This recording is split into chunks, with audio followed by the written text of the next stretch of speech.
ഭരതൻ്റെ ആരവം കഴിഞ്ഞ് കുറച്ച് കഴിഞ്ഞപ്പോഴത്തേനാണ് തകര ചെയ്യുന്നത്. ശരിക്കും ഇതിൻ്റെ ഈ വേണുചേട്ടൻ, പ്രതാപോത്തൻ, പുതിയൊരു സുരേഖ എന്നുള്ള ആക്ട്രസ് ഒക്കെ കയറിയിട്ട് ഒരു വേറെ തരത്തിലേക്കൊരു സിനിമയിലേക്ക് കയറുകയാണ്. പത്മരാജനോടൊപ്പമുള്ള സഹവാസത്തിൻ്റെ അടുത്ത ഒരു ഘട്ടമാണ് സത്യത്തിൽ തകര മലയാള സിനിമയിൽ ഉണ്ടാക്കിയിട്ടുള്ളത്.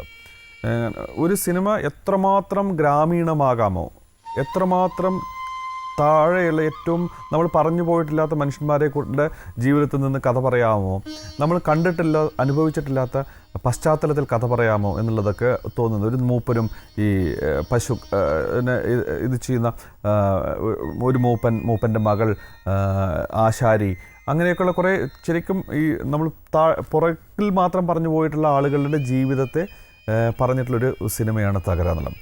തകര ശരിക്കും ഒരു ലൈവായിട്ടുള്ള ക്യാരക്ടർ തന്നെയാണ്. പത്മനാഭൻ്റെ ചെറുകഥയിൽ അദ്ദേഹം പറഞ്ഞിട്ടുള്ള ഈ മനുഷ്യനെ ജീവിച്ചിരുന്നൊരു മനുഷ്യൻ എന്ന തരത്തിലേക്കാണ് അതിനെ കൊണ്ടുവന്നത്. തിരുവനന്തപുരത്തിൻ്റെ ഒരു ലാൻഡ്സ്കേപ്പിലാണ് ആ സിനിമ ചെയ്തിട്ടുള്ളത്. തകര ചെയ്യുമ്പോഴുണ്ടെന്ന് തകരയ്ക്കകത്തും കുടയോളം ഭൂമി കുടത്തോളം കുളിര് എന്നുള്ള എം ജി രാധാകൃഷ്ണൻ കമ്പോസ് ചെയ്തിട്ടുള്ള ഒരു പാട്ട്.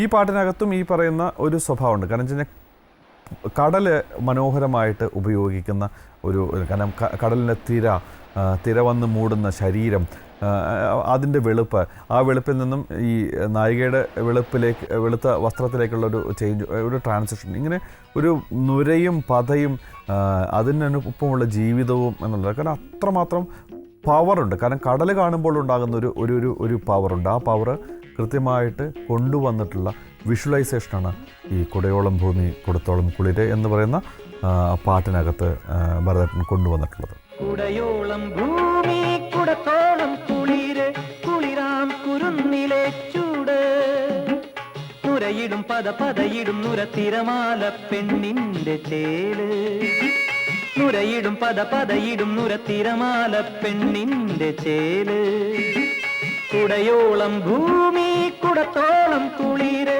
കുളിരാം കുരുന്നിലെ ചൂട്.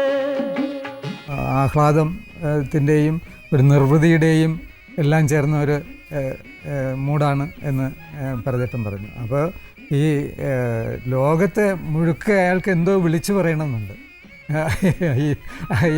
ഈ കഥാപാത്രത്തിന്. അപ്പോൾ അങ്ങനെയുള്ള ഒരു അവസ്ഥയാണ് ഈ സന്ദർഭം എന്ന് പറയുന്നത്. അപ്പോഴേ ആ ഒരു ചിന്തയിലേക്ക് നമ്മൾ പോയതാണ്. കുടയോളം ഭൂമി കുടത്തോളം കുളിരും.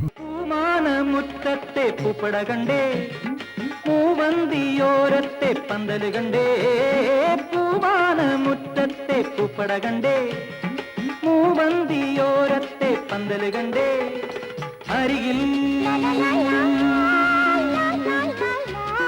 അമ്പിളി മുട്ട് മുട്ടിൽ അഞ്ജനച്ചെപ്പ് അരികിലൊരമ്പിളി മുട്ട് മുട്ടിലൊരഞ്ജനച്ചെപ്പ് മടിയിൽ കിലുങ്ങണ മുട്ട് നെയ്യിലുരുകണ മഞ്ഞ് മഞ്ഞ് മഞ്ഞ്. തകര എന്ന സിനിമയിലെ മൗനമേ എന്ന പാട്ട് ശരിക്കും ഇതിൻ്റെ ശില്പികൾ എം ജി രാധാകൃഷ്ണൻ സാറും പൂവച്ചൽ ഖാദർ സാറുമാണ്, നമുക്ക് എല്ലാവർക്കും അറിയാം. പക്ഷെ പെട്ടെന്ന് മനസ്സിലേക്ക് വരുന്നത് ജാനകി അമ്മയാണ്. ജാനകി അമ്മയുടെ ആലാപന ശൈലി, ആ മൗനമേ എന്ന ഇടുപ്പിൽ തന്നെ എന്താ പറയുക, ഒരു ഫ്ലൈറ്റ് ടേക്ക് ഓഫ് ചെയ്യണം അത്രയും ഒരു എനർജിയോട് കൂടിയാണ് മൗനമേ എന്ന് എടുത്തിരിക്കുന്നത്. ശരിക്കും ആ അത്രയും വികാര തീവ്രമായ, ശരിക്കും മൗനത്തിന് എന്താണ് ആ ഇമോഷൻ എന്ന് ചോദിച്ചാൽ മൗനം എപ്പോഴും വളരെ സോഫ്റ്റാണ്. പക്ഷേ ഈ മൗനം ആ കാമുകിയുടെ നൈരാശ്യം മുഴുവനും ആ മൗനമേ എന്ന ഒറ്റ എടുപ്പിൽ ഇതിൻ്റെ ശില്പികളും ഗായികയും നമുക്ക് തന്നിട്ടുണ്ട്.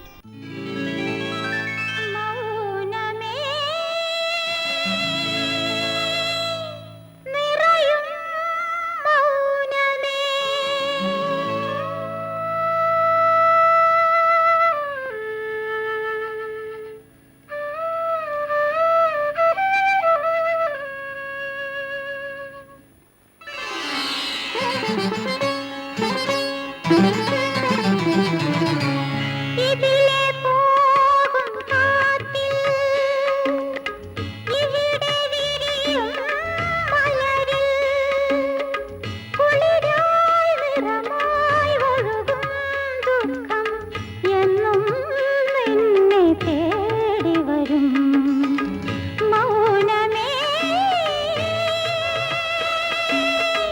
നിറയ